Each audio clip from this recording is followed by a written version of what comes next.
மருத்துவர் அன்புமணி அவர்கள் 2022 அதாவது 25/8/2022 தலைவராக பொறுப்பேற்கிறார். அவருடைய பதவிக்காலம் 28/5/2025 அப்போ ஒரு பதவியே இல்லை.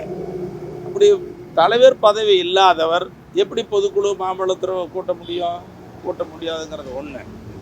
அது மட்டும் இல்லாமல் பாட்டாளி மக்கள் கட்சியின் அமைப்பு விதி, பாட்டாளி மக்கள் கட்சி சட்ட விதி இருக்குது.